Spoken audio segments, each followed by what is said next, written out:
Hi guys, here's my recap for the day. So I'm trying this picture in picture for the first time. I hope you like it.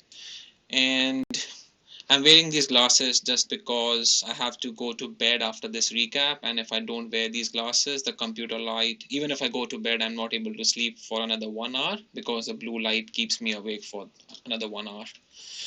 So I went to the doctor and the doctor prescribed me these glasses. So my first trade was on XLE. XLE was capping up on the daily, but I don't have a rule that I don't short stocks that are capping up. I look at the pre-market first. So for the last 20 minutes in the pre-market, it sold off heavily. And then I saw that this is a huge bearish candlestick. It's making a wedge. So 1 second. Yep.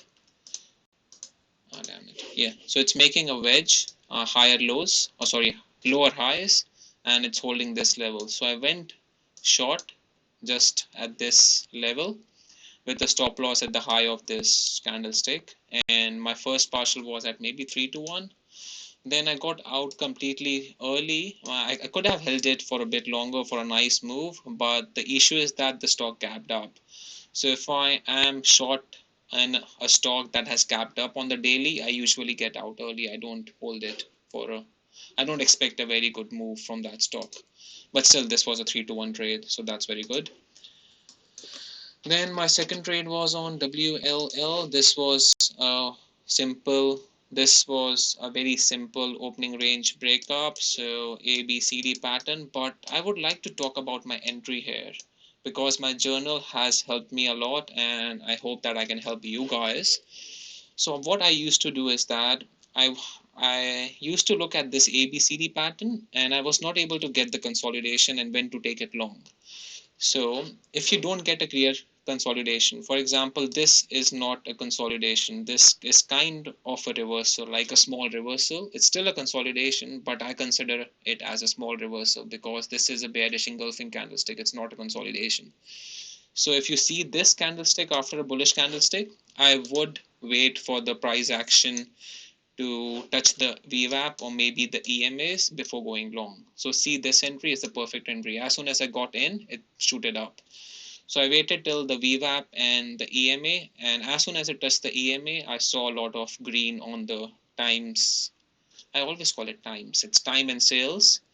And my first partial was at 2 to 1. This was only like 10%. I got majority of my position out, maybe 75% at the high of the day.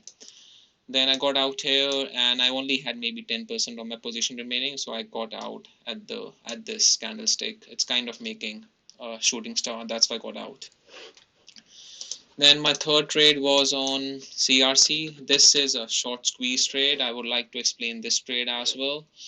Normally, I don't trade these kind of stocks going long against all the moving averages on the 1, on the 5, on the 15. But the issue is that this stock gapped up. If it would have been a gap down, I wouldn't have taken it. I know that for sure.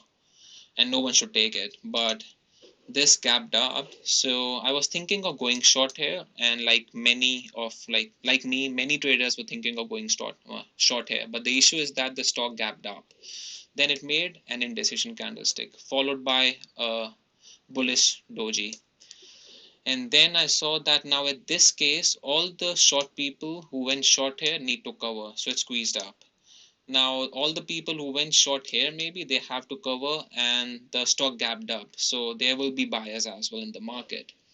So it's not only the short squeezes, but also the buyers because it's a strong, maybe like 22.9% gap up. That's why I went long here.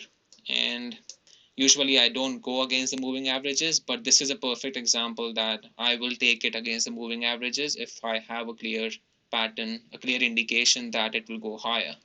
So I took it long here and I got some out here. I was holding on to some shares to crack the 15 level, but as soon like this 50 on the 5 is acting as a major resistance. That's why I got out completely. I had a stop loss. I saw that it's holding this level. So as soon as it broke this level, I got out. So today was my best trading day ever, best live trading day yet. And it's going pretty good. Usually I have my Mondays are my worst trading days, but this week I started off strong. and let's hope I continue this for the rest of the week. If you have any questions, leave a comment down below and don't give me a hard time because of these classes.